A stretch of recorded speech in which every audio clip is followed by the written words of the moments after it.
Fort Union was established in New Mexico in 1851 to protect travelers on the Santa Fe Trail and to continue the United States' westward expansion. When railroad travel replaced the old trail, the fort was decommissioned in 1891. In 1954, Fort Union National Monument was established to protect the ruins of the fort and remnants of the Santa Fe Trail. This site has been a working science laboratory for over 150 years. The scientific process used to create the adobe bricks used on the old fort is the same basic process used today in historic preservation. We will be exploring the process of creating adobe bricks with hands-on demonstrations showing how the process was done historically and also highlighting the technological advancements that make the process easier today. In 1863, soldiers, civilian laborers, and even prisoners were hard at work in the fields just adjacent to the fort. In the clay fields, working, moving earth into molds and laying out bricks by the thousands to dry in the sun that would be used in the construction of a third and final Fort Union. When it's completed, it would be the largest military installation in operation west of the Mississippi. Now, that same process that began that long ago in the original construction of the third and final fort continues today, fundamentally using the same process of combining a clay-based soil, sand, and straw, pouring them into molds and forming the bricks that not only once constructed this fort, but today preserve it. So with that, let's take a look. Adobe is one of the oldest building materials used throughout the world. Here in New Mexico, the Pueblo people built their structures with handfuls of adobe until the Spanish introduced them to making bricks. Adobe has been widely used because it is an economic way to build a structure. Fort Union is an example of the effective use of adobe. During the original construction of the fort, soldiers were pressed into service to work alongside skilled local labor. Adobe brick is made from sand and clay, mixed with straw or grass as a binder. Straw and grass do not add strength, but rather help the bricks shrink more uniformly while they dry. More important for durability is the inherent clay to sand ratio found in native soil. What kind of soil is best for making adobe? Here at Fort Union, we use a ratio of about 30% silt, 30% sand, and 30% clay. This ratio can vary based on local conditions and soil content. Want to see if the soil in your backyard would make good adobe? Here's a way to test it. Fill a glass jar with about 2/3 full of soil. Add water until the jar is full. Shake it for about 2 minutes. Set the jar down and let it sit overnight. When you check the jar, the soil should be broken up into 2 distinct bands of dirt. The sand should be settled on the bottom with the clay on top. In good adobe making soil, the clay band should be about 1/3 the size of sand. Even with the right soil, however, making adobe is hard. It takes a lot of trial and error to achieve the right balance of ingredients for an adobe mixture, and even bricks in the same batch can turn out very different. Preservationists here at Fort Union have experimented with many different ways of making and maintaining adobe to see which ways work best. When the desired plasticity is achieved, the prepared mixture is placed in wooden forms and tamped and leveled by hand using a trowel. The bricks are then released from the mold to dry on a level surface which has been covered with straw or grass so that the bricks will not stick. After 3 to 5 days of drying, the adobe bricks are ready for air curing. This consists of standing the bricks on end for a period of up to 4 weeks.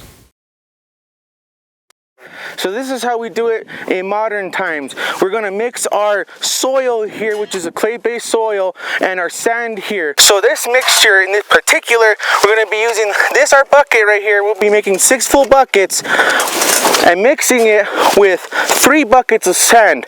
So this will be mixed in here in our mixer, very convenient.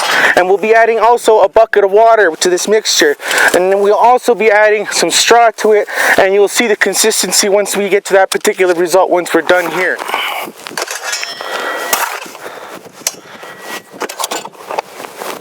Now I'm applying the soil and we're putting it through a grate to actually get rid of any particular pebbles that we did not get through when we're doing our cleaning process.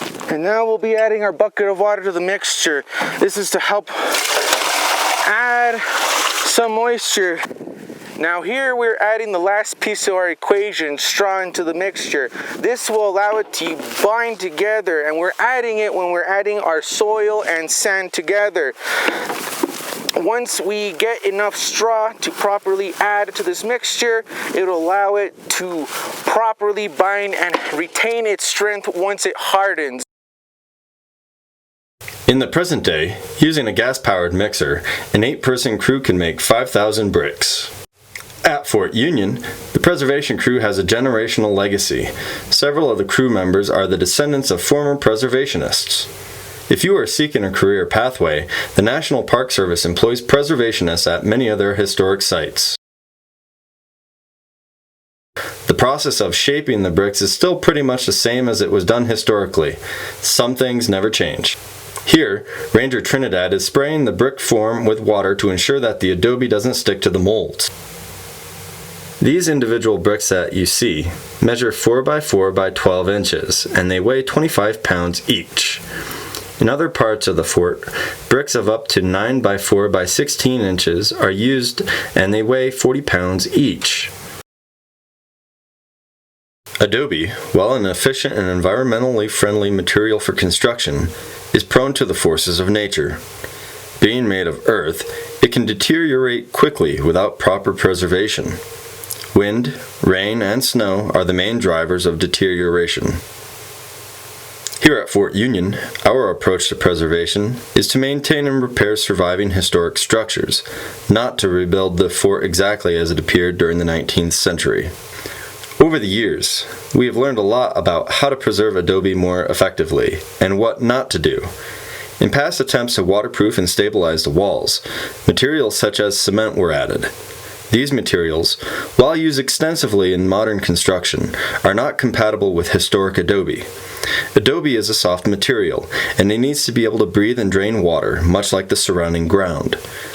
Cement-based mixtures are too hard and rigid in comparison to the surrounding adobe, and trap moisture in the walls. This leads to structural instability in areas where cement has been added. Today, we use the same materials that were used in the original construction of the fort during the 1860s. Profilometry is a technique used to extract topographical data from a surface. In this case, it is used to measure the condition of the adobe walls. It can measure how much a wall is leaning and how much deterioration has occurred. It is used to determine which walls are most at risk for structural failure. The data is then mapped and used to assess which areas need the most repair work. The process of making adobe bricks for construction and preservation includes not only science, technology, engineering, and math skills, but is an art. And all art includes the human component. 40 years of military history are locked in these old walls. Creating adobe bricks for historic preservation is truly an instance where present-day science and technology merge to preserve the heartbeat of the past.